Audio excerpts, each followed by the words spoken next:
Starting our list at number 10 is the Soviet meat grinder, the PPSH-41.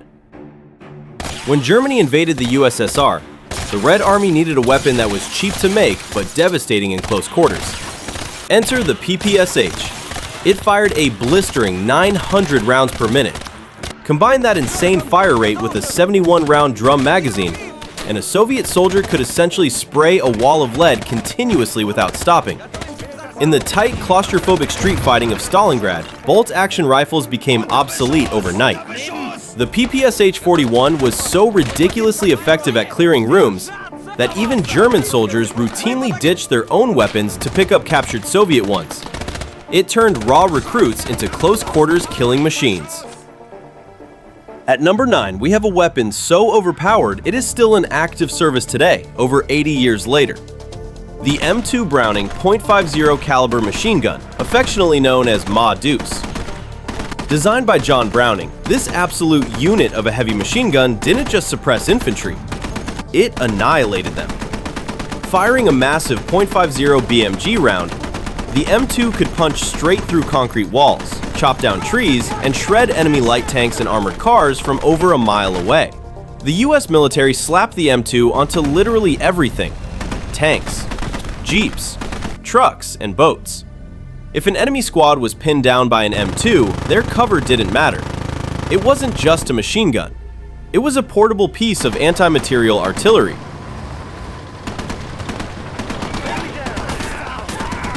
Number 8 isn't a small firearm, but a ground piece that terrified every Allied tank crew.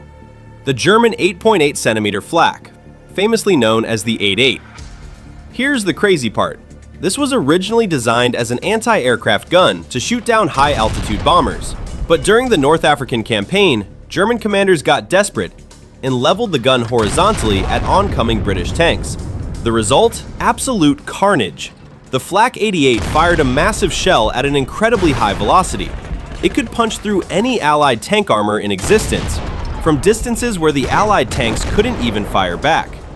It was so overpowered that Germany eventually decided to build entire tanks around it, which brings us later into our list.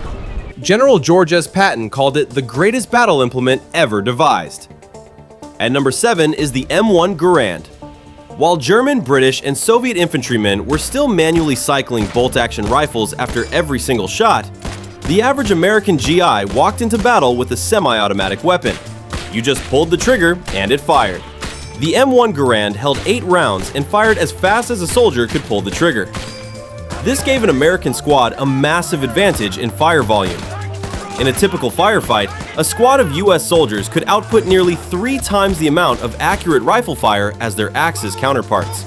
It completely shifted infantry tactics forever. At number 6, we have the ultimate equalizer for infantry, the Panzerfaust. Before this weapon, if you were an infantryman and an enemy tank rolled up on you, you were essentially dead. But the Panzerfaust changed everything. It was a cheap, disposable, recoilless anti-tank weapon utilizing a shaped charge warhead. It required almost zero training to use. A teenage conscript or an old militia volunteer could hide in the rubble of a city, pop out, and fire a single Panzerfaust to completely incinerate a multi-ton Allied Sherman or Soviet T-34 tank. It turned every single street corner into a lethal death trap for armor. Number 5 is a vehicle that didn't just destroy armies, it destroyed the enemy's mental sanity. The Soviet Katyusha rocket launcher nicknamed Stalin's organ by the Germans because of how the rocket racks looked like church organs. Traditional artillery took time to set up, fire, and readjust. The Katyusha was a mobile truck that could pull up, fire up to 48 lethal rockets in a matter of 10 seconds, and drive away before the enemy could even pinpoint where the attack came from. The rockets weren't overly accurate, but they didn't need to be. They blanketed an entire grid square, vaporizing anything in the open. But it was the sound, a terrifying mechanical screech, that caused psychological panic among German troops across the Eastern Front. At number 4 is a weapon so overpowered, the Allies literally made training films to help soldiers overcome the psychological trauma of hearing it. The MG-42, or Hitler's Buzzsaw. Most machine guns of the era fired around 500 to 600 rounds per minute. The MG42 fired an unbelievable 1,200 to 1,500 rounds per minute. It fired so fast that the human ear couldn't even distinguish individual gunshots. A single MG42 team could lock down an entire square mile of a battlefield. It suppressed entire companies of men by itself. The barrels would get so hot from the insane fire rate that crews had to swap them out in seconds using specialized asbestos mitts. It was the undisputed king of infantry suppression. Entering our top 3, the STG-44. This single weapon changed infantry combat forever because it was the world's very first mass-produced assault rifle.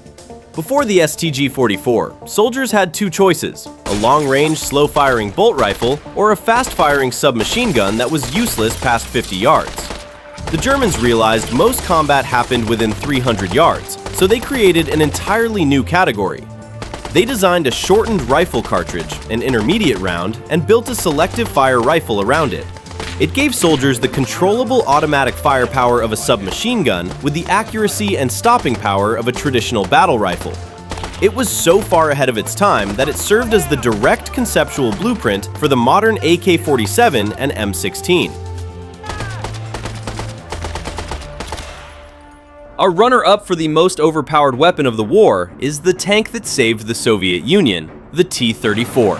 When the German army first encountered the T-34 in 1941, they were completely shocked. Their standard anti-tank guns simply bounced right off it. Why? Because the T-34 pioneered sloped armor. By angling the steel plates, it effectively doubled the thickness of the armor without adding extra weight, allowing it to stay fast and agile. It possessed wide tracks to glide over thick Russian mud, a powerful diesel engine, and a highly destructive 76mm and later 85mm gun. It wasn't over-engineered like German tanks. It was rugged, simple, and could be mass-produced in factories run by ordinary workers. It was the perfect blend of protection, firepower, and extreme production numbers. And finally, taking the #1 spot as the most mechanically overpowered weapon of World War II is the legendary German Panzer VI, better known as the Tiger I. If you were an Allied tank crew and you saw a Tiger on the horizon, your tactical manual essentially told you to retreat and call for airstrikes.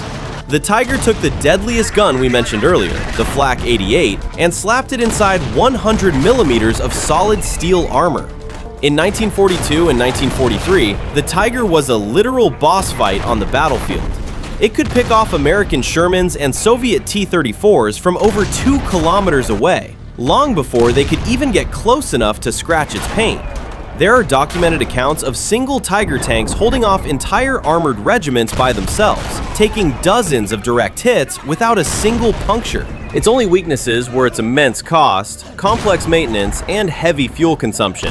But in a pure head-to-head ground fight, the Tiger I was the most terrifyingly overpowered weapon of the entire war.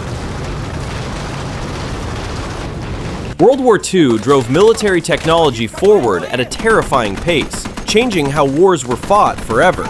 Which of these weapons do you think was the ultimate game changer? Would you have put the T-34 above the Tiger?